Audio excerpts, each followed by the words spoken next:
biblical money advice. The Lord give it and the Lord take it. Can I just take a second right now? Can we just hold hands out here?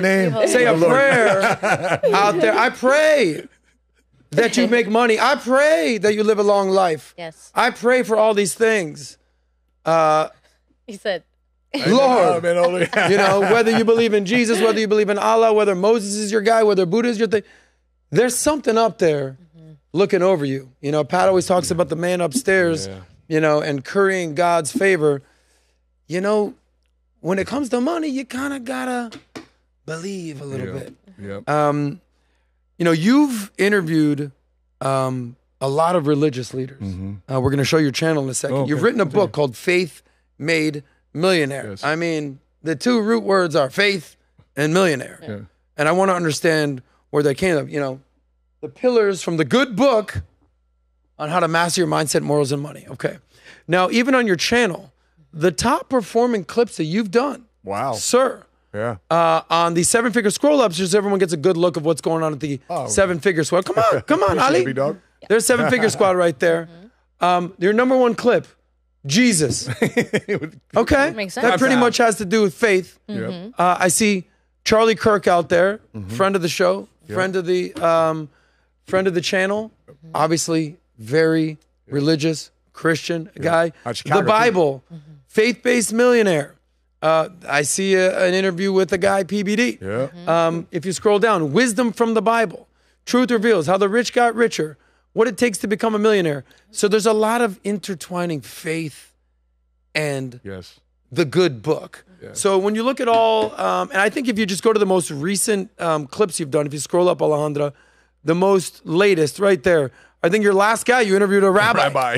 Okay, my mishbucha, okay, mazel tov, you're talking the money. The Jewish money. So you've interviewed rabbis, you've interviewed Mormons. You've interviewed Mormons. You've interviewed religious scholars. You've read from the Bible.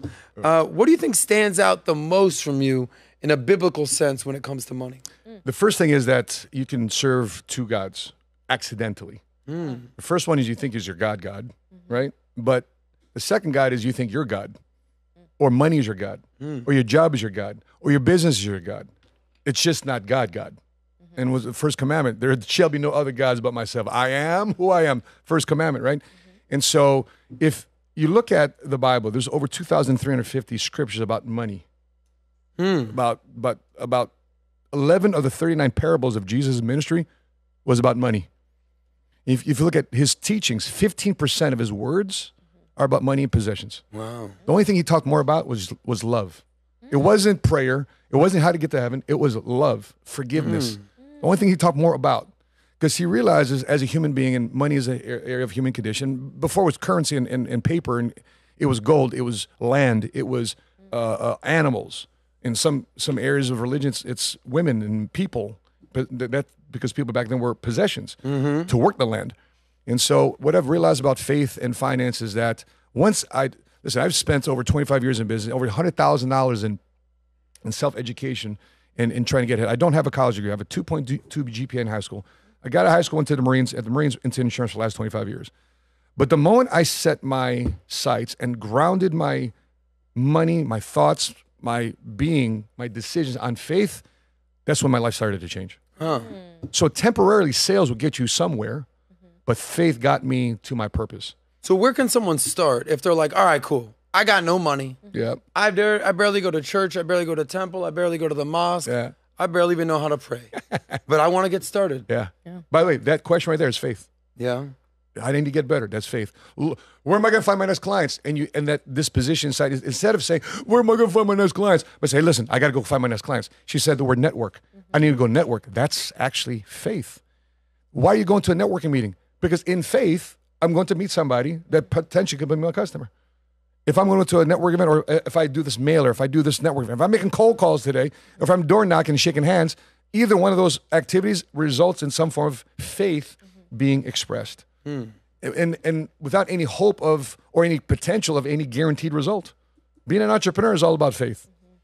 You're betting on yourself. You're having faith that you can figure it out. That's right. So how does someone have faith without ever experiencing like that feeling? Like, you're a person that, you're not, you don't practice anything, and you're in a Yeah. place like, I want to change my life, and I don't have confidence. I don't even know how to have faith. Yeah. What would be like the steps or like the beginning stages of someone trying to do that? So for me, faith wasn't necessarily believing in God.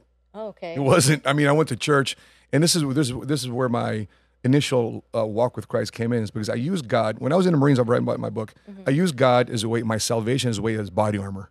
Oh. Because when I was on USS Tripoli, and I was getting ready for my mission at 3:00 in the morning, we're launching to Somalia, Africa. A Navy sailor asked me, "Hey, Marine, if you don't come back tonight, where would you end up?" I'm like, "Are you talking about heaven and hell?" Yeah. He goes, "Yeah." And I said, "I'm going to go to heaven." Notice he wasn't confident. He was selling me now in Jesus. He's selling me in heaven. Sales. Right? I'm like, I'll go to heaven. You don't sound very sure. Would you like to would you like to be sure? I said, yeah, I'd like to be sure. Okay. Meet me at the ship's library at 7:00. I said, I will. But one promise. What? You don't tell any of my Marines. Because I thought it was shameful Really? to say, I'm going to pray and believe some God versus trusting my training. Why were you shameful though? Because I don't want guys to think I was weak. Really? Yeah, because I thought faith in God was a form of weakness. Like, we train, brother, for this. Yeah. Your body armor is going to be your armor. Yeah. And I felt that it wasn't sufficient. I don't know what it was. I just didn't feel that my earthly armor was sufficient enough to lead me through Operation Restore Hope. So I go downstairs at 7:00, ship's library, and guess what I find? Not only them, but I find my other Marines there. No way. Oh, wow. So these guys were campaigning, selling Jesus. They're selling hope. And so I think for me, and also starting my business, like, Lord, if you just bless me with another client, I promise I'll go to church. So I'm using God as a lottery ticket, which is not really the basis of faith. Now, you're trying to have a transactional relationship. And by the way, if you have that with God, you can have that with everybody in your life. And so by treating God as a transaction, by treating people in your life as a transaction, I'm just going to sleep with you because I'm going to get pleasure out of this. I don't care about you. See, that's not a relationship. That's a transaction. Right. And by the way, I'm the first guy to have a lot of transactions in my life. The reason why I went through marriage, went through divorce, because I treated my first marriage, as that. So the rule number one is don't ever find the first girl you meet in a club called Kokomo's and marry her. Good advice. I did the exact same thing at a little club in Miami called Live. I was like, hey. Oh, no. Yeah. Yeah. So that's, so for me, to answer your question, I wasn't looking for a relationship with God. I was just looking for an answer. But the more I got involved in sales, the more I got involved in entrepreneurship, and I started realizing where the real source came from my resource, where the actual source come from. That's what led me to saying, hey, if I read, most people say, read the Bible, read John. Right? You know what I stumbled across in the Bible is the passage scrolling through the scripture? I stumbled across Proverbs and Ecclesiastes. And those Proverbs and Ecclesiastes is written by the richest and wisest king who ever lived, King Solomon. And through that, he started dropping mean tweets about money and entrepreneurship. And that's when I started diving deeper into the Bible. Oh, wow. Yeah. I got some quotes. I want to think, I'm going to show you, we actually covered this last week, ironically enough, where you were interviewing this rabbi, where we're talking about. But he wrote the forward to Gotcha. Rabbi Lapin. Incredible. Yeah. So you can't use this one as your most favorite memory of who you've interviewed.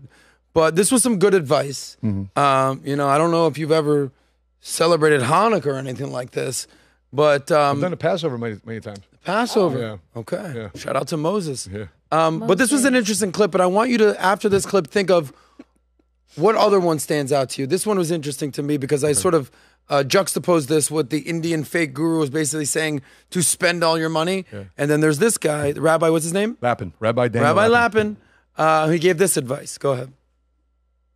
Hanukkah, we start educating children about money. The gift we like to give children on Hanukkah is money, and we also accompany that with discussions of what money is and what it's about and what you have to. And now you have to, divide your money into three. One part is for charity, one part is for you to spend on things you need, the other part is to put away and save. So yeah, Hanukkah is the money time of the year for us. It's passing on to the next generation the principles of money that are so important. What we do is we give. So it's important because, the whole conversation is, should you save your money? Should you spend your money? No, like you can do both. It's called budgeting. It's having a game plan for your money. Sure.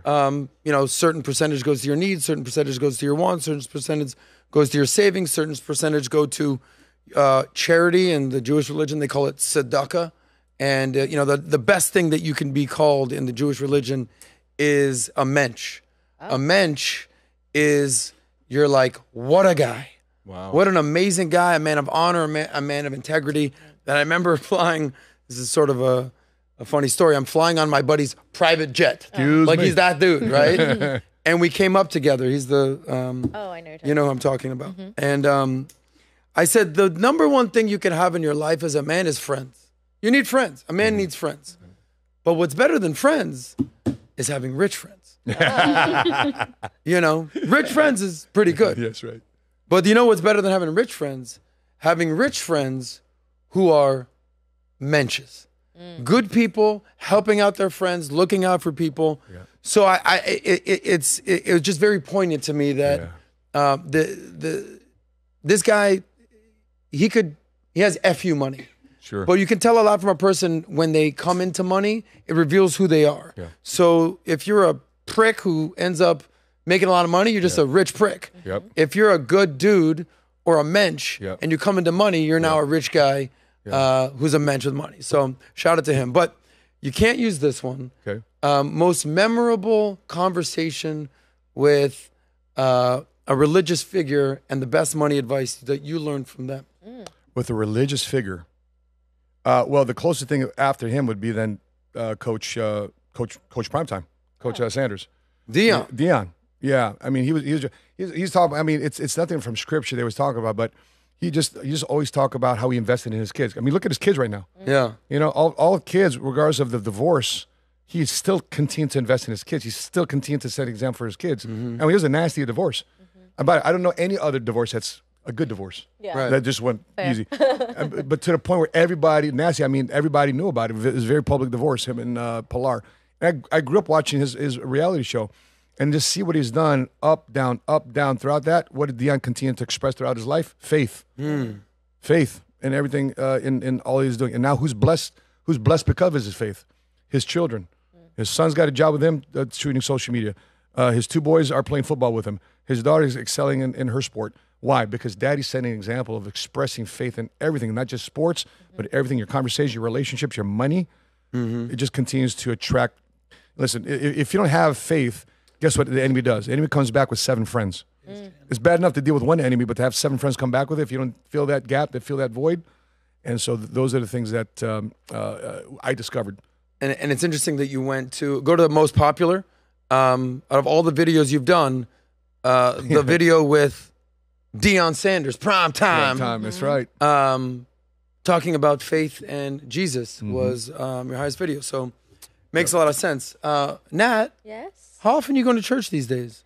I go often. I didn't go last week. I wasn't very well. I was a little sick. You didn't go to church last week, Nat? No, I was very, very sick actually. But I'm much, much better now. I go frequently. I go weekly. That's very important for me. It's funny because growing up, I grew up in private school. And sometimes when like things are pushed on you, you kind of want to like push it away, especially when it's like done by your parents. But my faith is different now, actually, now that I'm older, because now I'm taking the initiative to do things on my own. Like now I'm actually like looking to go to a church, when I moved down here, I had to find a church. And even finding a church that you're able to connect with is not always the easiest either. You know, you may be able to go through the motions, but maybe you don't connect with the message and how it's being delivered. And so for me, you know, going to church on my own, I receive the message differently. Every time I walk in, I always say, you know, God, let me take out all distractions and let me receive the message that I'm supposed to get today. Amen. Because it's so hard to silence your mind for an hour and just be focused. To now look at your phone, right? Yes. Now look at I cut my phone off. I just pretend like I'm going on a spa day and I'm like, I need to receive whatever I'm here to receive because I drove here, I got ready, I woke up on time, I'm here, I'm supposed to be here. So I think now that I'm older, I actually look for church. It's funny because when we travel, some of the sightseeings we like to do is actually churches. That's right. We go and we look for specific churches to go see. And you value things different when you look for it versus when it's just handed to you. And so, for me, church it's a special place. It's funny because when I go into kind of, you know, questionable decisions and, you know, my parents are like, don't do that, and I do it, I find myself kind of reverting back to church because I know this is a place where I'm not going to get I told you so not to do that, right? I'm not going to get a slap on the wrist, but I'm going to get a place where I can be at peace and I can find the answer that I'm looking for on my own. I think that's very important that people know how to find an answer they're looking for on their own. So for me, it's a special place in my heart. And you're Catholic? I am Catholic. Matt, what are you? Christian, non-denominational. Non-denominational. Yeah. Marissa, what are you? A Christian. Just classic. I was raised Jewish, so it's like hard for me because I've transitioned, right? Yeah. You're really a new character. I guess Chinese, Italian, Jewish. Are you Messianic? Are you Messianic Jew? Jews for Jesus? What is? I've never even heard of that term. Really? Jews I've never heard of that. I've heard of no. Yeah, it's a thing. What is that? So, because of course, the Orthodox Jewish versus, because they don't recognize Christ as the Savior, versus the Jews for Jesus or Jews for Christ. The Messianic Jews honor Jesus as the Messiah. Interesting. Yeah. No, it's an interesting dynamic. That's very interesting. By the way, a little fun fact: Jesus, he was Jewish. Sure. Breaking news here, guys. You always use that line. The carpenter was doing his thing. Yeah. So the Jews, they recognized that Jesus was a figure, a controversial one, an enlightened one, someone who made a difference. They just believe in the one God out there. But Jesus is the thing. How often do you go to church, temple, mosque, synagogue, Messianic Jew? You're learning a lot of things. How often do you go to any sort of house of worship? I go to church when I'm home. My dad goes every Sunday. And he has like a men's church group every Wednesday. Oh, nice. So he's very involved in his church. I do go when I'm home. I don't go as often as I should. I haven't found a church down here in Miami. Takes time, yeah. So I haven't found my group down here. But I went to school in Tennessee, so you can call it like the Bible Belt. Yeah. So I had a church there when I was there. We're in Tennessee. University of Tennessee, Knoxville. Nice. Okay. Yeah. You're a volunteer. Yes. Yeah. Exactly. Yeah. So I had a church when I was there that I was involved in. I would go every Sunday. At this point, I don't go. I'm very big into my faith, but I don't go to church every Sunday. There's a lot of girls out there that go, I'm not religious, but I'm just very spiritual. Yes, I hear that all the time. That's kind of what I said. It's kind of on my zodiac sign. What does that mean? I think it's. I don't think girls even know. I'm just spiritual. It's their form. I like the moon. I think it's their form of like creating a type of faith, which I don't think is. I don't think it's horrible, but I also don't think there's a right path direction when you create it on your own. I think when you're able to go to a place that's like a community and you're able to find like fellow individuals that can kind of believe in the same thing that you believe in, it's a community. You work different, you network different, your conversations are different, and you can be spiritual, right? But I think sometimes people may go through chaotic times and then that's when they really look for, hey, okay, now I need to really find God because I feel like total despair. So I don't know. How about you, Alejandra? Where do you go? I don't go to church here. I haven't found one that I connect with because for me, I have my own relationship with God. Doesn't matter the church. But if I'm going to a church, I need to connect to the way they deliver the message. So when I go there and I don't feel like I'm getting the message, so I don't like it. So I haven't found a place here. When I was in Colombia, I had my church and I went there every Sunday. But I'm kind of where when Adam was talking about spiritual, I pray and I believe in God. But for me, my relationship is him and me. I talk to him, I pray every night. And everything that I do, I just hey, just give me a sign. What should I do? I don't believe in zodiac, but I do believe in manifestation, spiritual, the moon as well. So yeah, I don't go to church that often because I haven't found one here. But I'm Catholic. I believe in God, and I feel like most important thing is that you act like you're a son of God. You behave good. You do help others. You think about others. You're a caring person. For me, that's more important than going to church. Respect to you, Ali. So I had not gone to temple, synagogue in years, man. Years. And PVD says to me one day, he goes, why don't you go to temple? When you go to, I was like, Saturday morning. He's like, just go. Yeah. And this was probably 6 months ago, maybe even longer than that. And I said, all right, PVD, I'm gonna go. I'm gonna go on a Saturday morning. So I woke up. And you're talking about somebody that Friday night, I'm in a club in South Beach kind of a thing. I said, I'm not going out, taking it easy. It was the first year in my life that I actually didn't go out on New Year's, right? Because former nightlife guy, have a bar in South Beach, taking it easy. Thank you, PBD. You know, PBD, values and principles and faith. So I went to Temple, and there wasn't a lot of people there. There was a lot of older folks. Yeah. And I just sat there by myself. I was just completely by myself. And I just sat there, and I just started like tearing up for some reason. It wasn't a sermon. It wasn't anything going on. It was just more like, wow, you're here. You did something. Like it felt so good. And since then, I've gone back a handful of times. Yeah, what was good about it? It's cool. What did you feel? Just, you know, it's kind of like,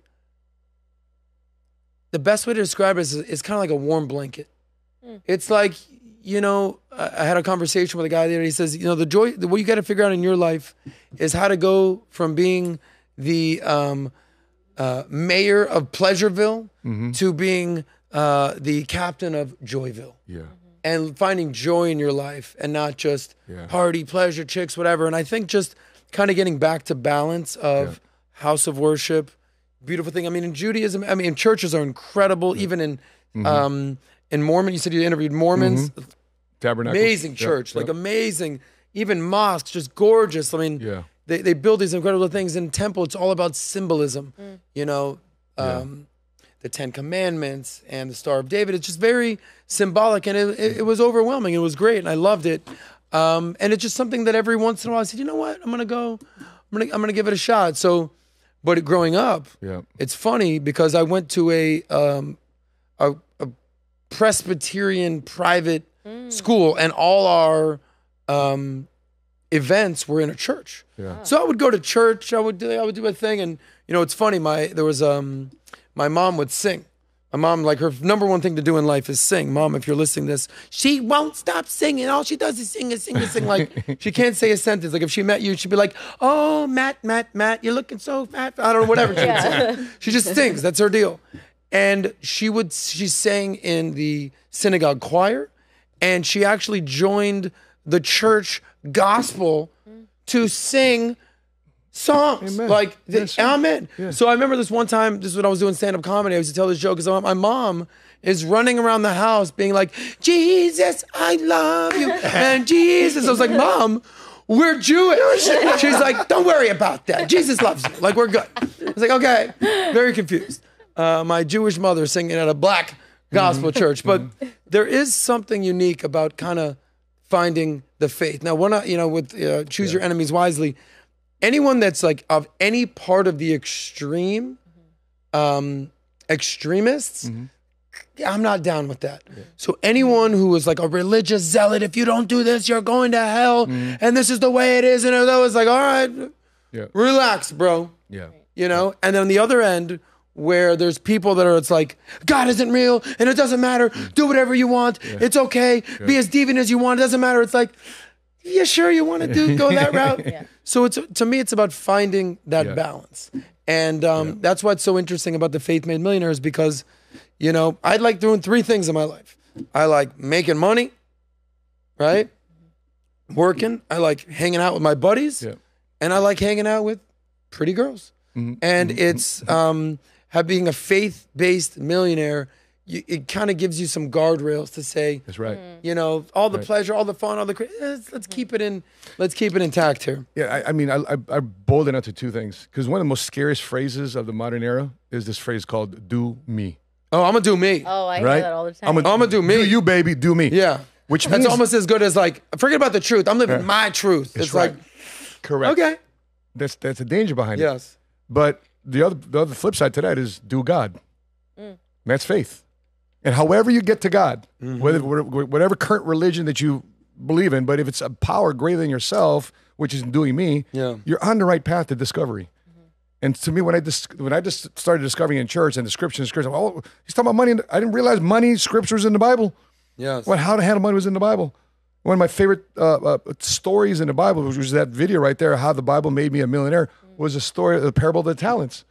Like, Lord, come on, how can you not blessing me, man? I'm like, I am going to church. You're not blessing me. Well, son, you're one of three talent. You're one of three servants. You're either the 1 talent messenger, 1 talent servant, you're the 2 talent servant, or the 5 talent servant. And they were given talents in that parable was money. And so the master was giving these servants money in accordance to their ability. So the one got 1, one got 2, one got 5 based on their ability. So that's why I wasn't receiving blessings, because I was increasing my ability, which is sales, which is entrepreneurship, which is getting out of your limitations. And so in that process, okay, how do I provide for my, as a man of the house, how do I provide and protect? Well, you got to grow in your ability to be a person that masters the craft. You weren't going to college, so you got to understand sales. And then I said, okay, how do I get better at this? I got to release myself to me. And so therefore I don't make myself a God. God is God. And once I center that vertical relationship with God in heaven, then every horizontal relationship on earth became a whole lot easier to deal with. So I want to give a quick shout out here, because this was actually a revelation in my life. I want to give a quick shout out to our buddy Daniel, right? Our buddy Danny. Yes. So here's this kid. He just joined Valuetainment how many months ago? Handful of months ago. Yeah. Fan favorite. Yeah. Great attitude. And this guy taught me about, not only he's a Christian, but he calls me, he's a follower of Jesus.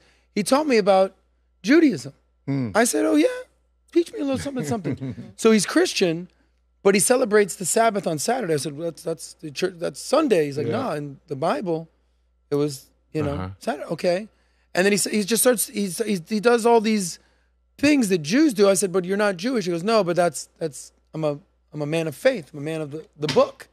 So I had him pick out a couple good quotes that we're going to go over about faith and money. But I'll tell you the story before I show you the quotes. I'm in DC, and I've traveled literally 1,000 times at different hotels over the last 20 years in the financial business. And in the drawer next to your bed, There's a Bible. there's a Bible. Or Gideon's Bible. You know how many times I've opened up the Bible? 0. I've never opened it up. And I show up, I'm in DC, and this guy Danny's teaching me. He's like inspiring me. Yeah. And this is crazy. People are gonna think I'm like, what? I open up the Bible, and I start reading the Bible. Now I'm a Jew. We call it the Torah. Sure. Or the 5 books of Moses. So I open up the Bible, and look, you're gonna think I'm joking. I don't know what to expect. Yeah. All right, and I open it up, and there it is, Genesis. In the beginning, God created. I said, I know this. That's right. This is the Torah. Yeah. I'm like, what? And then, okay, Exodus, Deuteronomy. I'm like, this is our book. I'm like, the whole Bible is the Jewish. And then I said, oh my God, this is the Old Testament and then the New Testament. Right. And then I learned something else. I said, what page of this 1,000-page book does the New Testament start on? You know what page it started on? 800. So I said, guys, 80% of Christianity, I guess the book, is just Judaism. I had no idea that. Yep. Now, obviously, Jesus showed up, changed the game, game changer. But I had to give a shout out to him for making me realize, oh my God, Christianity and Judaism, very alike. They call it Judeo-Christian values. Yeah. Very interesting. So thank you, Danny. Now, I had him pick out some of his favorite money quotes. Yeah. Do you know the numerology of 8, what 8 signifies? Tell me. New beginnings. Oh, that's the... That's right. Infinity. That's right. So now you're launching into the New Testament. Yeah. Yeah. There it is. Yeah. I remember when you came back, you were so excited. You're like, Nat, I opened up a Bible this there weekend. was. I'm like, oh, well, what'd you I learn? know there's going to be people in the chat being like, how do you not know that? We don't call it the Bible. We called it the Torah. And that's what caused me as a Christian to study and relate with more Jewish. Yeah. Because when I started realizing we have Judeo roots, when you look at the Hebrew, and by the way, the Old Testament was written, original text of the Bible was written actually in Hebrew.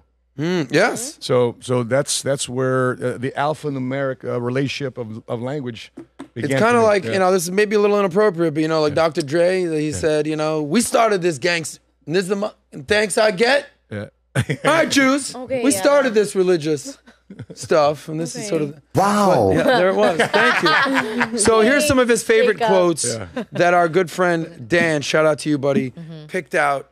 Religious, faith-based millionaire type advice. So the rich rule over the poor, and the borrower is slave to the lender. Now, if you've ever listened to Dave Ramsey, debt is dumb, Right. We all know Yeah. that the borrower is slave to the lender. That's right. It's just basically saying, stay the hell out of debt. Yeah. Yeah. Okay. And by the way, that's King Solomon who wrote that, which is David's son. Yeah. Yeah. Richest, wisest king who ever lived. Yep. The wise King Solomon. Yeah. Also a Jew. I'm just saying. Coincidence. Shout out to you, Solomon.